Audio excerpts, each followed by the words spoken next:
I used to have hope that I would get invited back to Karen Hunter's show, but I don't think that's going to happen, especially after this. I didn't even watch the lady actually just lying on it. She's just lying. Lying all through the clip. So what I also have in the show description already is a link to the work that I was a co-author of about Tyler Perry and the Mantan Manifesto.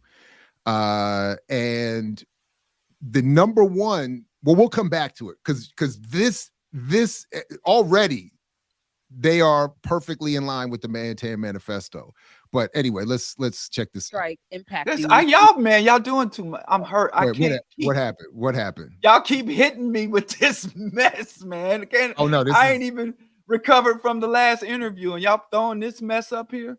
Yeah, it's a rough Friday morning. Performer and now as a producer. Well, it doesn't affect me because I'm not WGA or DGA, and it's really been interesting for me. And I'm sorry, just in case anybody missed, Karen Hunter is asking, and I'm not sure who is the guest here. She's an actress and a writer. Okay, Tanya Pinkins, who's an actress and a writer, and they're asking about. She's asked, how is the writer's strike, the current writer's strike, affecting her? Right. I probably have a most politically incorrect opinion about these things. Of course, especially after having come from working at Tyler Perry Studios. She did acknowledge. So wait, pause for a second. So Tyler Perry's not affected by this. That's correct. Wait, hold on. I'm sorry. It's not funny, but it's kind of a little bit funny. So Tyler Perry's just this could be like an actual game changer.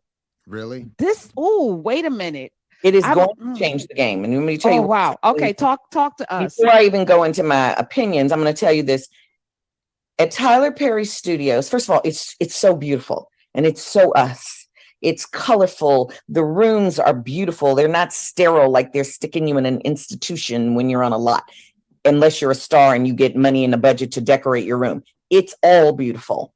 And I say Tyler Perry has brought more Black people out of poverty than any of these unions have. Okay. So let's just tell the truth. Tyler Perry does 22 episodes in 9 days. Hollywood does 1 episode in 9 days. Capitalism is going to be looking over there going, they doing what? And you want this much time? Well, can you do it at that budget? You know what I'm saying? That's just the nature of capitalism. Capitalism don't care about people. And so, we did I did 12 episodes in 4 days. They shoot 125 pages a day. Now, as a trained actress, you've been in everything. You were with. So wait a minute. The argument is unions are not better than Tyler Perry because Tyler Perry has them working more than unions have them working, and therefore they'll get she literally described sweatshop conditions. That's what I thought she was. She literally described sweatshop conditions and applauding Tyler Perry for being brave enough to violate labor laws, labor codes, and labor standards. So she probably is she going to say nothing? He got 10-year-olds in there working too to teach these little kids to earn their liberation. She's like, we come in and accomplish more in 5 hours than studios accomplish in a week. Oh my God! All right, go ahead. Listen, the way she says capitalism doesn't care about people is just beyond her. And then Tyler Perry, actually 2 days ago, there was a reported that he has yielded to the gouge and the labor laws. I got that Baltimore Sun article in the chat. So the idea that he's not even impacted, like Meet the Browns, House of Pain, all those writers was beefing with Tyler Perry for a long time because he wasn't paying them. He fired them when they tried to ask for more money. So I don't know what the hell this damn lady talk about unless the facilities are nice. You see, it's laid out. It's soulful. It ain't like Hollywood. It's soulful. Us. What is this? Velvet? Fish Mooney, Jada and them. I watched you with Papa Pope. I've watched you on The Walking Dead, the Fear the Walking Dead. You've been in a lot of things that people have seen. How is that schedule different for you, a trained actress? I loved it. It was the closest you get to live theater. Okay. And here you go. You got to come prepared. You cannot be slacking. You know, Hollywood, you might show up on set and the people got 10 lines and they won't remember, don't know them yet. You coming in here, you got 13 or 30 scenes, and when you walk on the set, you're going to start shooting. Okay. The only thing you're going to get moved around is like, the camera's going to be there and the camera's going to be there, and they're shooting with 3 cameras. So it was terrifying. So Tyler Perry, she said, is better than Hollywood in his production, in the quality of his production. He's outdoing all of Hollywood. All right. It was exhilarating. And more importantly, they're not holding you and taking up your time. So if you're in, 22 episodes and it takes 9 months, maybe you shoot part of 3 of those months. The rest of the time you're doing nothing, but you can't do anything else because they own you. Okay, Tyler Perry, you get in and out. Those kids who've been doing 6 episodes, they work 4 weeks of the year and the rest of the year is theirs, and they're making the same money. And listen, I don't know if y'all noticed. Okay. Look at the shades in her glasses. I think Tyler Perry on the other side of that camera coaching her. I think Tyler. Okay, y'all can see Tyler Perry in her glasses. Your opinion on this strike and how it's going to impact. That's why she took them off. Because I'm a TV file and a movie file. Like I watch everything, and that's my vice. How is it going to impact?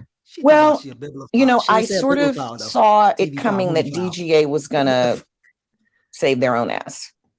DGA, is not thinking like, who's DGA for the people? Directors Guild. So all 3 unions were coming up to strike. DGA. Is there more that do we need to watch this whole thing? No. Was there more in here? Oh, no. Okay. No. So can I cut that shit out? Well, let me just share again in the show description already is a link to all of this, but I would like if we could, because if we could just, before we move on, look at the look at the Mantan Manifesto. If we could just be quickly reminded of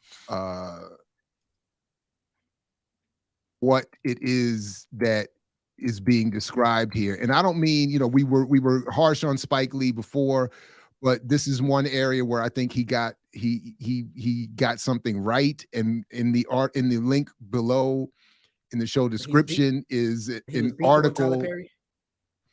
No, but I think in this clip he prefigures Tyler Perry, and then in outlining the Mantan Manifesto, and then I and a former colleague wrote an article about the Mantan Manifesto a couple of years ago, elaborating upon it and explaining what Tyler Perry actually does.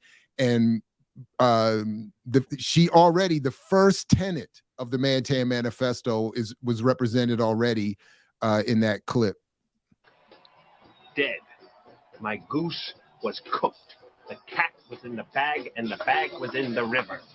I like this. You guys have both seen the overnight ratings. They're through the roof.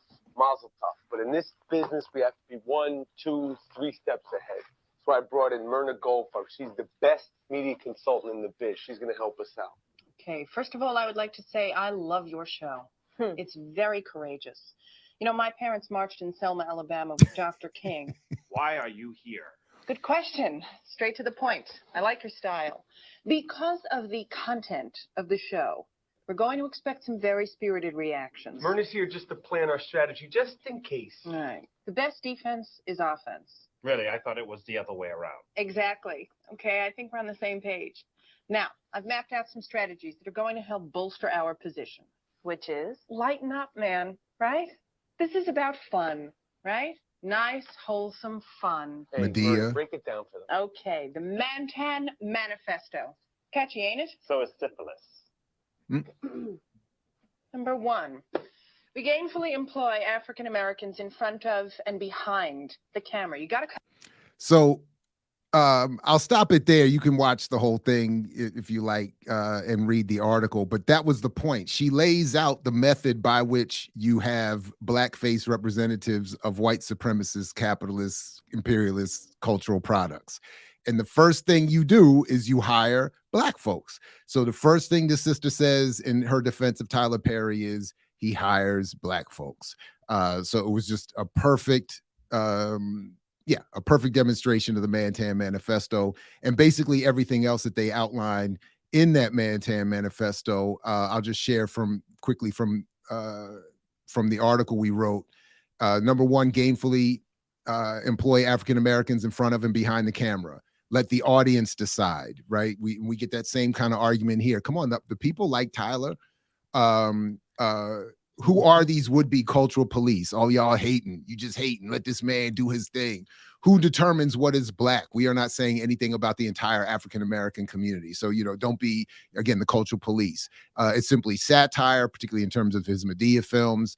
If they don't like it, F them. And then lastly, always smile, wear kente cloth, refer to Dr. King, and remember this show was created by a non-threatening Black male. So basically, Tyler Perry's products fit perfectly within what was described in that film as the Mantan Manifesto, which I think is still an accurate way that the industry approaches presenting Blackness. But anyway, go ahead. I'll stop. So chat, who y'all got? So who's the worst? Who's the most ignorant between John Hope Bryant and Tyler Perry? Both of them are supporters of Cop City. Both of them are doing their thing in Atlanta to make sure the police or the pigs have their training facilities. So who y'all got? And Diallo, you're on mute, by the way. Diallo, you're on mute. You asking us or the audience? Well, the audience too, but I mean, I think both of y'all's critiques or choice would probably help. Which one of y'all think is most dangerous? I think Tyler Perry.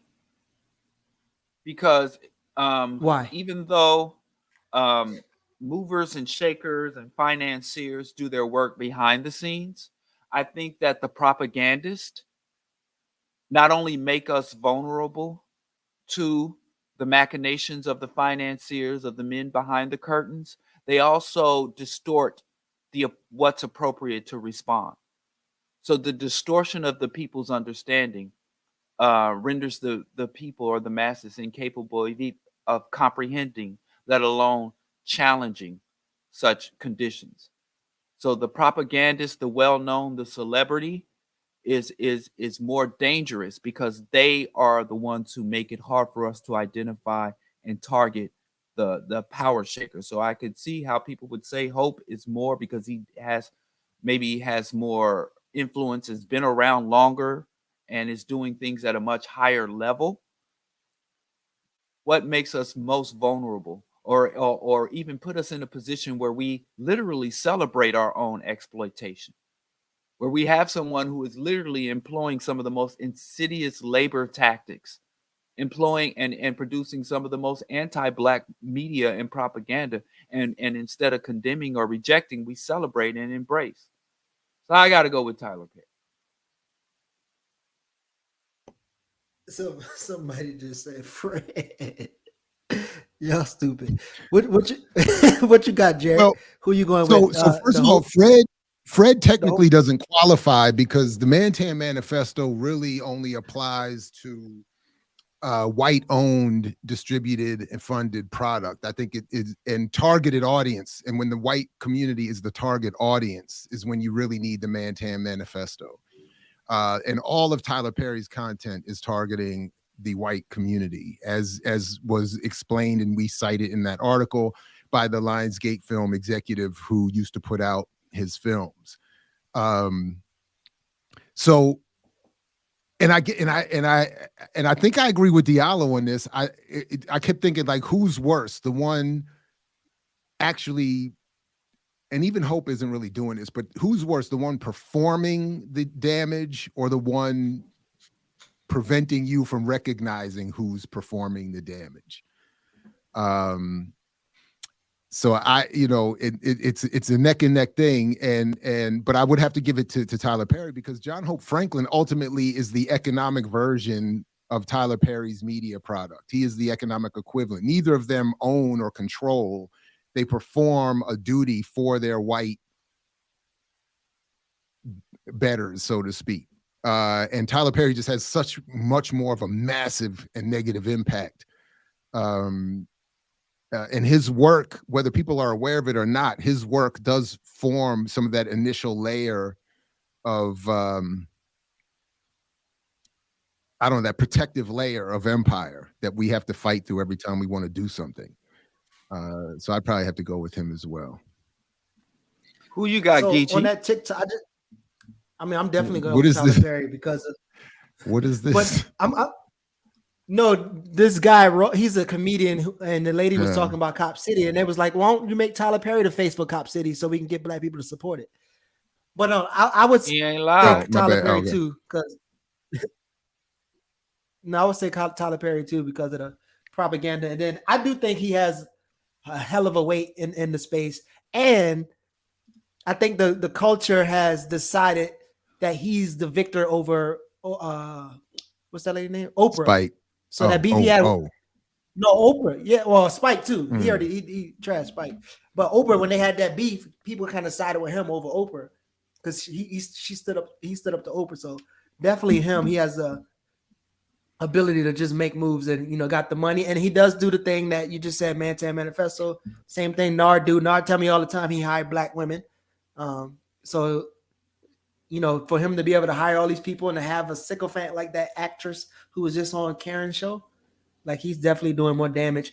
I mean, even though Earn Your Leisure will say everybody should follow John Hope, like I still don't think he has the reach that Tyler Perry has with his movies and the CBS, and then he can pretty much he sell an idea that he making his independent movies. I remember I had a conversation with one of my homeboys. He live in LA, and we was talking about who could make a better version of The Spook, and he was like, well, can Tyler Perry do it? And I was like, that's not a good idea. Nah, I remember I again, all due respect, but when MK Asante Jr. or no, that's not it's not MK Asante Jr. It's it's MK Asante, right? Yeah, He just goes by MK Asante, right? Yeah. Right. When MK Asante told me that, don't be too harsh on him because Tyler Perry might one day make the Assata Shakur biopic. Don't do it. And I was like, yeah. Black culture is trash. Can we bring that brother back so I can apologize? No. No, I'm playing. Let me stop. Go to this other comedian because that was a comedic statement. So go to the other comedian clip I just sent you. Oh man. Atlanta Police Foundation is building a massive urban warfare training facility with bomb testings, tear gas explosions, a shooting range. Didn't people march to defund the police? It looked like they refunded the police. They did. Activists have dubbed this development Cop City, an 85-acre, $90 Y'all gonna get a million copyright complex, strike, including a shooting range. Oh, definitely. A mock city that includes apartments, a school, even a bar. So this is basically like Six Flags for the police. Yes, it's a playground. You can't call it a playground. She got a community movement builder shirt on. But I had a dream about how we could make this project unlike Kamal. We name it after Martin Luther King. Doesn't matter. Tyler Perry presents the training facility. The name doesn't change the impact. I tell you don't watch no Tyler Perry.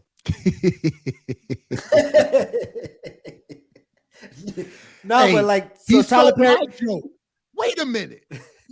He stole my joke. For years, I've been saying when they start the trains to the Black Auschwitz again, they're gonna have us watching Tyler Perry films to pacify us. He stole my joke.